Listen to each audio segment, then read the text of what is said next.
Do I have the floor? Commissioner Stewart, you intimated that you were a reporter. Did you not say that? You're a reporter? Very well. Ah.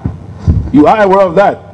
Mr. Stewart, as a matter of fact, for the record, Mr. Chairman, for the record, I speak to you under oath. For the record, Mr. Stewart was the person who led the forces to Banga with the Ekuma team before Banga fell. This is same Mr. Stewart who came back from Banga with the photos of not only that Banga has fallen, jubilating Banga has fallen. He took those pictures. Did you not share those pictures with me, Mr. Stewart? Not only did he share those pictures with me, Mr. Stewart took those pictures, and from this point now, what I'm telling you about those pictures is the fact.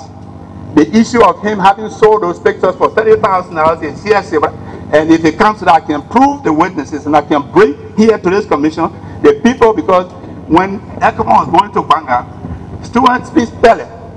And you know, we who work all around, the people say, look, we came here to help you, you're frustrating us. Stewart volunteered, he speaks Pele, he knows Banga very well, to lead the forces. So he knows more about LPC, if that's the forces he took, than I do. When he answers that question, come back to me and I'll talk to you. And that's for the record, Mr. Chairman. Under those circumstances, John Stewart should not be sitting on this commission because he's prejudiced beyond redemption and should disqualify himself forthwith. Mr. Witness, frankly, I am frankly disappointed. And I will entertain no further question from the witness. I mean, from the commissioner. You know, you will have to answer my questions. I don't have to. Well, I'll pose them. You don't have to answer. I will have to answer them. I will pose them.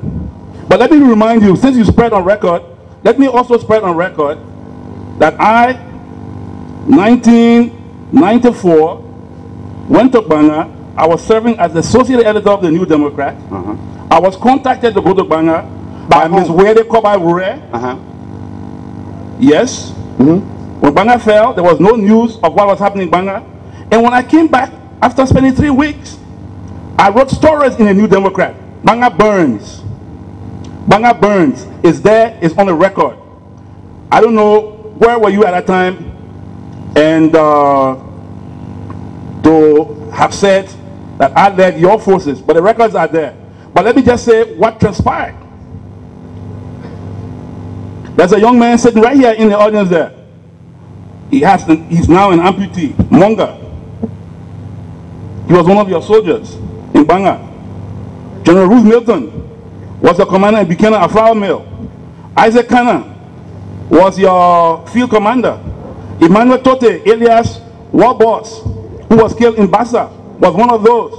And these were all men I met on the field, and they were loyal to you, reporting to you. Now it surprises me that today you will make such statements on the oath. But I just hope you are aware of the implications. Now my question to you is,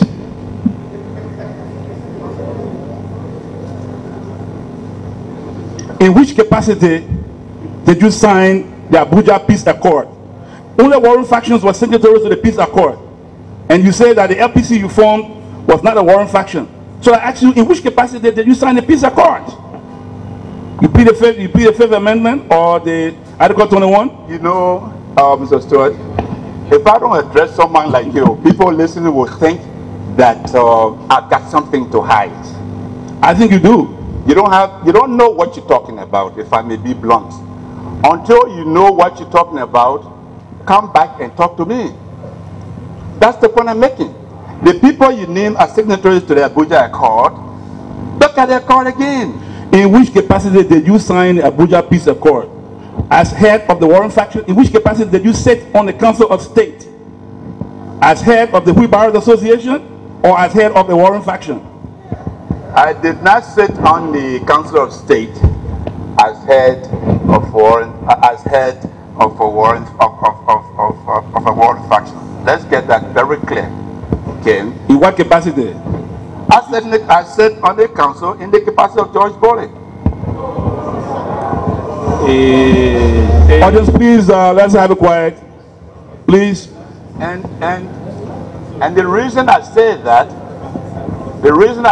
excuse me, gentlemen, the reason I say that, Commissioner, is that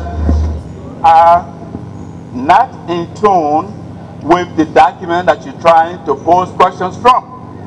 And I've said to you, go back and do your homework when you determine, when you shall have listed the various signatories to that accord, and ask some questions that are sensible, then we can deal with that. Secondly, I have suggested that given your own condition and participation in the process, okay, you should recuse yourself from this commission because you did not go to Banga as you claim as a mere reporter.